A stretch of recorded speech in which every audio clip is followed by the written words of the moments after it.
Será que alguém vai querer ler isso? Sabia que tem autor escrevendo há meses uma coisa que no fundo ninguém vai querer ler? E o pior, muitas vezes ele só percebe isso tarde demais. Mesmo que o que ele escreva tenha elementos de um livro, como por exemplo, é um rascunho bem feito, tem as partes do livro, tem os capítulos e assim por diante. Mas em algum momento bate uma pergunta que é bastante incômoda. Será que isso que eu estou escrevendo tem valor? Será que alguém vai querer ler isso? Ou eu estou só escrevendo algo que é importante na minha cabeça, que só é importante para mim? Olha, essas são perguntas honestas que todo escritor deveria fazer. Porque tem autor que trava para escrever. Mas tem também autor que escreve muito, escreve um monte, sem nunca parar para pensar e para fazer a pergunta certa. E a pergunta certa não é só eu gosto do que escrevi. A pergunta certa é: isso tem valor real para o leitor? Porque escrever um livro não é só colocar algo para fora. Um livro é comunicação, um livro é um encontro. O livro é algo que sai de você, mas precisa chegar e encontrar alguém. E quando ele não chega, alguma coisa está falhando no caminho, nesse processo. E aí muitas vezes vira o quê? Um diário pessoal. Então hoje eu quero te mostrar 3 critérios simples para você saber que o que você está escrevendo está no caminho certo ou se você precisa ajustar a rota antes de continuar.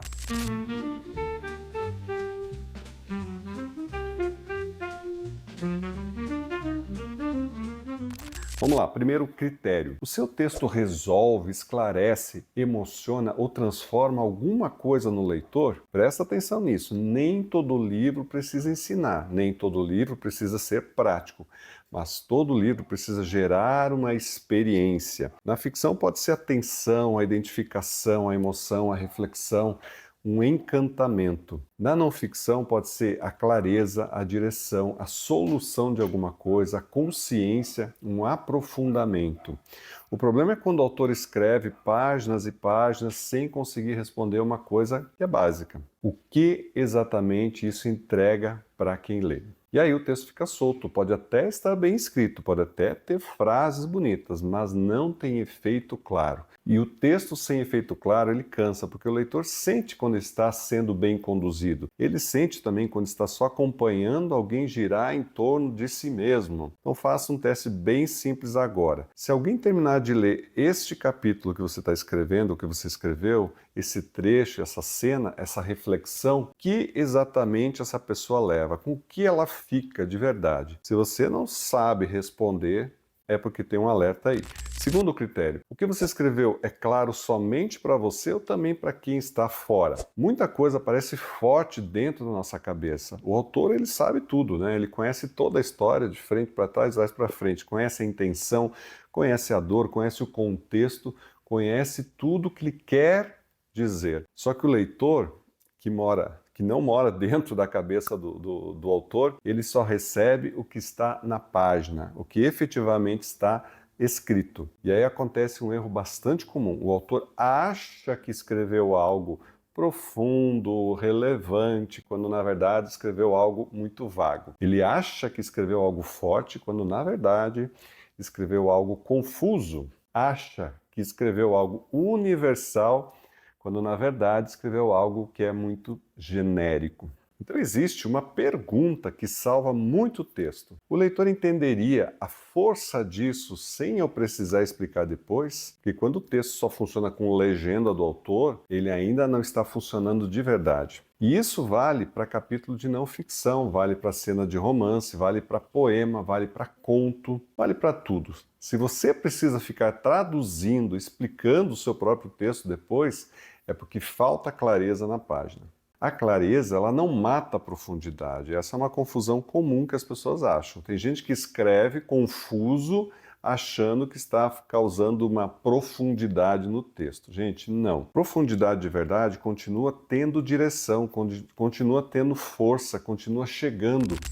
Terceiro critério. Isso tem relevância só emocional ou também editorial? A grande verdade é que a grande maioria dos autores não pensa se o seu projeto tem potencial editorial. E eu preciso te dizer uma coisa, nem tudo que é importante para você pode virar livro. Às vezes, realmente é importante para você, e só. E está tudo bem com isso. Né? Pode ser um seu diário pessoal, pode ser um processo pessoal, pode ser uma escrita terapêutica, pode ser só uma memória. Nada disso diminui o valor da sua escrita. Mas quando você pensa em livro, você tem que pensar que tem que ser feito para um mercado. E aí você tem que ter mais camadas que vão justamente incluir o seu leitor. Precisa dessa ponte com o leitor, precisa incluir ele, precisa que ele tenha o seu lugar, que tenha o seu recorte, precisa de uma proposta minimamente compreensível. Eu não estou aqui falando de seguir modinha ou coisas assim, e nem de escrever para agradar o seu algoritmo, né? Estou falando de uma pergunta objetiva. Existe um leitor que reconhece valor nisso? E aqui também vale observar algumas coisas. Esse tema já circulou no mercado?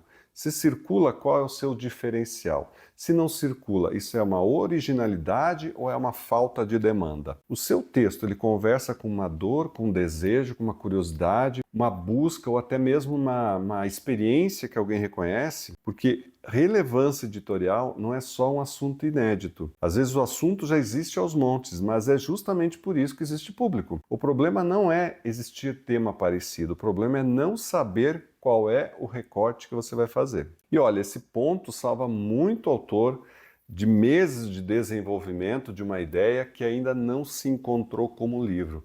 Eu tenho exemplos meus, por exemplo. Tem um livro lá que eu já fiz umas 5 versões. Eu estou sempre buscando um público que ainda não maturou, entende? Então vou continuar a busca, vou continuar reescrevendo a estrutura até encontrar. E agora eu quero te dar mais um teste bem simples. Pegue o que você está escrevendo e responda pelo menos 3 perguntas. A primeira delas: por que alguém leria isso até o fim? Segunda: o que essa pessoa vai encontrar aqui que valha o tempo dela lendo o seu texto? E terceiro, o que torna esse texto mais do que um desabafo, uma opinião solta ou um monte de páginas bem intencionadas? Se você não consegue responder isso com clareza, calma, nem tudo está perdido. Não significa que o seu texto não presta. Significa que ele ainda precisa de uma direção melhor. Como no meu exemplo, que eu também estou tentando achar qual é a direção certa. E direção é muito diferente de inspiração. Muita gente acha que é falta de escrever mais, mas nem sempre é. Às vezes o que falta é parar e avaliar melhor. Porque continuar escrevendo sem critério pode dar essa sensação de avanço, mas também pode fazer você aprofundar um caminho que é muito fraco. E depois, meus amigos, para corrigir, dói muito mais. Então guarde isso. Nem tudo que vem de dentro está pronto para virar livro. E olha, isso não diminui de forma alguma o seu valor como escritor. Só exige certa maturidade. Escrever bem não é só produzir sem parar. É saber justamente julgar com honestidade o que merece continuar, o que precisa melhorar e o que talvez ainda não encontrou sua forma, sua maturação. Quando você usa esse filtro, o texto ganha força, porque ele deixa de ser apenas uma expressão e começa a virar uma comunicação com propósito. Então, se esse vídeo te ajudou, me diga aqui nos comentários. O seu maior medo hoje é escrever algo sem valor, sem clareza ou sem leitor? E se você quiser uma avaliação mais criteriosa do seu texto, para entender realmente a força que ele tem com o seu leitor, ou onde ele precisa ganhar mais direção, o link do WhatsApp está aqui abaixo, que você pode contatar a qualquer momento. Muitas vezes o autor acha que precisa apenas continuar escrevendo, quando na verdade o que falta é uma leitura crítica para enxergar justamente o que sozinho a gente acaba não vendo. Você me conta aqui nos comentários em que etapa você está e a gente direciona você passo a passo com muita clareza. Se inscreve aqui no canal, tá? Aqui no Café de Escritor, porque aqui eu sempre trago conteúdos que podem ajudar você a escrever, a publicar e a tudo mais. Com muita consciência, força e com direção. Até o próximo vídeo.